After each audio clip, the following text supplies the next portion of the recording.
Hello, Jay the Shark here for your weekly news roundup from Phuket-Go.com. It's all been about the weather this week, with torrential rain causing havoc around the island, cutting off entire communities with floods that are just not getting a chance to subside because of the continuing rains. Let's go through some of the main stories. The main access road to Patong across Patong Hill partly collapsed on Wednesday afternoon, leaving access across the hill from Katu completely blocked off in both directions. The road was eventually closed off to all traffic at 5:30 p.m.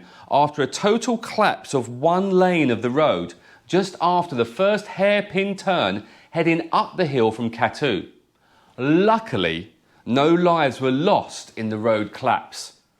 With landslides on part of the Kamala to Patong road, officials are working quickly to maintain access along the alternative route into Phuket's main tourist town.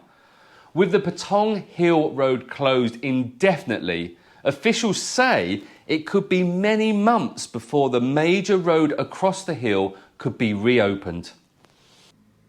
The Royal Thai Navy has been called in to help flood victims around Phuket as major roads have been left inundated and many homes uninhabitable. There has been no let-up in the torrential rain that has caused devastating flooding across the southern island, and is expected to keep raining into this weekend. In the northern district of Talang, many roads have been left flooded in the Cherntale sub-district, with motorbikes unable to pass. Both the north and southbound lanes of Tet Kasapchari Road have been flooded at times over the past week. In the sub-district of Kamala on the west coast, homes have been destroyed by flood waters, soil and sand.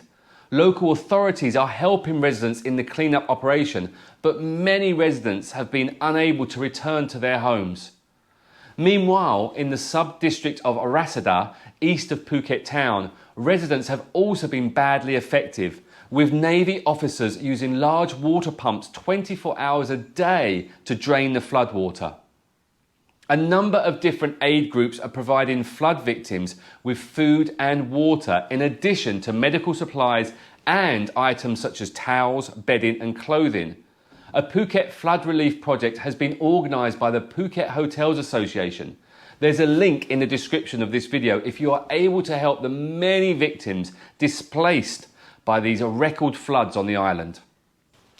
The Thai Meteorological Department warned us of flash floods in the south of the country, but says Thailand dodged the worst of the tropical storm Neshat, which crossed from the South China Sea into Vietnam and the Indo-Chinese landmass at the start of this week. The TMD says the typhoon's effect on Thailand was barely noticeable in the northern sections of the country, as a high pressure system over the northern parts of Thailand will cause Neshat to further weaken. But the trails of the large weather system dragged a lot of moist air from the Indian Ocean into the southern parts of Thailand during this week. Trust me, I know. Phuket's tourism operators say the island's reputation as an expensive holiday destination is damaging tourism recovery, as they urge airlines feeding into the island to slash fares. Tourism recovery is sluggish in Phuket, primarily as a result of the huge hole left by the Chinese and Russian markets, which previously accounted for 40 to 50% of tourism numbers before the pandemic. The president of the Phuket Tourism Association says domestic tourists remain a very important market for the island, given that international tourism is slow to recover. Domestic travellers still make up most of the arrivals at Phuket Airport, which currently welcomes between 8,000 and 9,000 visitors a day. International arrivals currently number around 4,000 a day, down from 5,000 a few weeks ago. With the island still heavily reliant on domestic tourists, expensive airfares are proving a deterrent, according to the president of the association.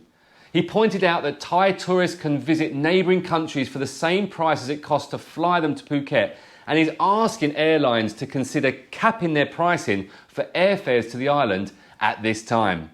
Now bear in mind, last week we said 6,000 baht, trip to Myanmar and back. There you go.